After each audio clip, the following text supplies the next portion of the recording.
What myth grossed you out the most? The pigs in the car. The pigs in the car.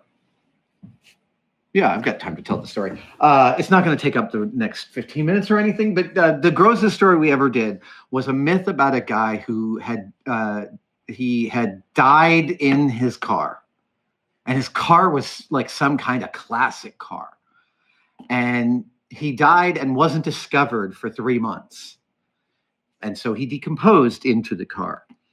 And the myth is that that car could not be resold. And because of the smell, obvi. So this was our first dead animal myth. I just said that sentence. This is our first dead animal myth. And we were really clear. We needed 2 animals to decompose. The animals that are closest to humans in the way that they decompose and in their overall makeup of muscle and fat are pigs. We didn't want to just buy a couple of pigs from the butcher and then waste 250 pounds of meat. So we found this place in LA that will find you dead animals. And they do this for movies where it's frequently cheaper to get a dead animal than to make a dead animal. But what they do is they have relationships with all these farms in the greater Los Angeles area, and they get calls when an animal dies. And so you kind of tell them, hey, in a couple of weeks, I'm going to need a couple of pigs. And somebody calls them and says, we just had 2 pigs die. And they call us and say, we got 2 pigs for you. We found out at like 5 p.m. on a I don't know, probably a Tuesday, something like that. We find out at 5 p.m. So we grab one of our PAs and we're like, dude, you're driving to LA and you're going to pick up a package. And this poor PA, it might have actually been Scott Sorensen, who later became our cameraman. I think it might have been Scott.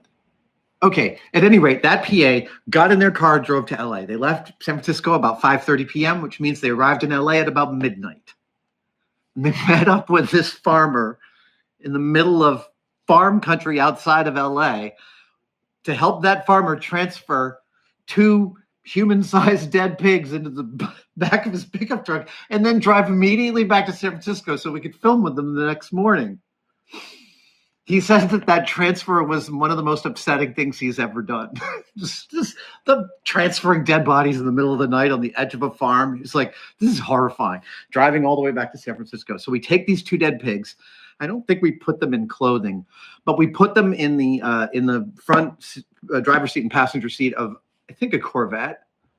We wanted a car that we could afford, but also was considered a classic. And we spent like $5,000 on this Corvette, and we put the 2 pigs in it.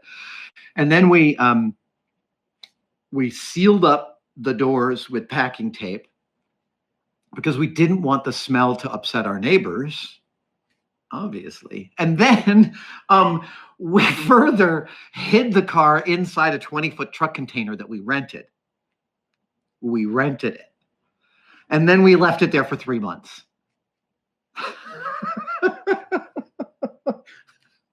There's so much around this. The expert we hired for that episode is named Neil Smither. Neil Smither is known as the crime scene cleaner. He got a lot of attention back in the early aughts for his business. He literally cleans up suicides, killings, meth labs. And he has a huge business doing this. And the way he discovered that this was the business he wanted to be in was while watching Pulp Fiction, the scene where John Travolta shoots the kid. He shoots the kid in the back seat, and then they got to clean it out. And Neil was watching that scene, and he was like, this is what I have to do for a living. It's a very strange origin story, and yet he built a really amazing company doing that. So Neil was our expert. We pulled that Corvette out of the truck container. Well, actually, no, we didn't pull the Corvette out of the truck container because we had a problem. And the problem is we put the pigs in the car, and then we pushed it into the container, and then we pulled the emergency brake. So those pigs decomposed with the emergency brake still on. And then we couldn't get the car out of the container until somebody climbed into the car and release the emergency brake. So Jamie did this.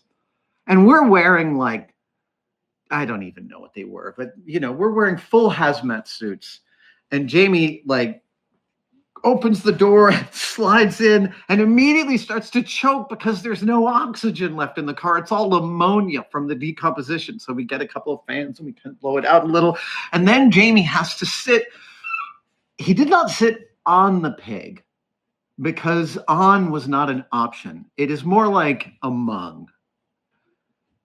Yeah, that's the best way to describe it, because the pigs, after 3 months sealed in this car, were no longer pigs.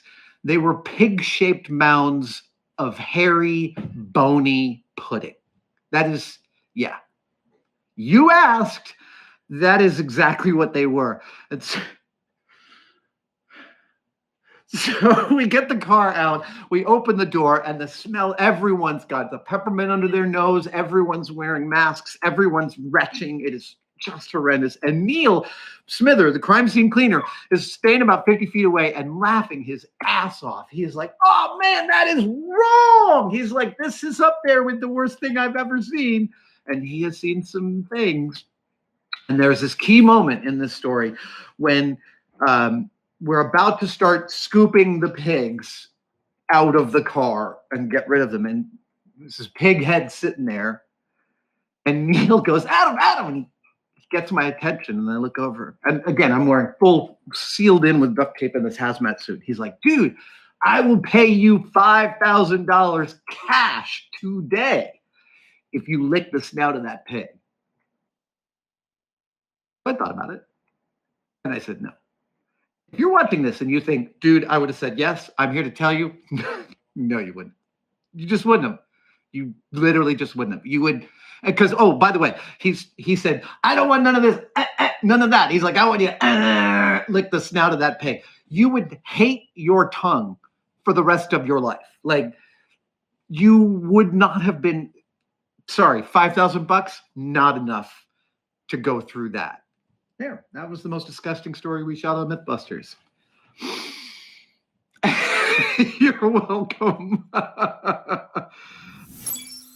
Adam Savage here in my cave with a thank you to everyone who has joined the tested channel memberships thus far. It truly allows us to keep up this high-level pace of video production, and frankly, it energizes us a lot to talk to you guys. In that vein, I have also loved diving back in to doing the live stream. Specifically, tested member questions have been phenomenal. And other tested family members are going to be doing their own live streams soon. Keep an eye on this space to find out when and where. And we have also heard your feedback, and we've decided to add a new membership tier at $4.99 a month that is comparable to the tested premium membership package we used to have. Members at that level will get all the supporter level perks, and in addition to that, they'll get access to our premium video archive, behind the scenes updates, and members only vids. Of course, tested patrons still get the most access to me and the team. They get build diaries, first dibs in the Q&A, and influence in future builds that you'd like to see us make. So we hope you'll click join and find out more about tested membership levels, and we truly hope you will actually join. Thanks, guys. I'll see you next time.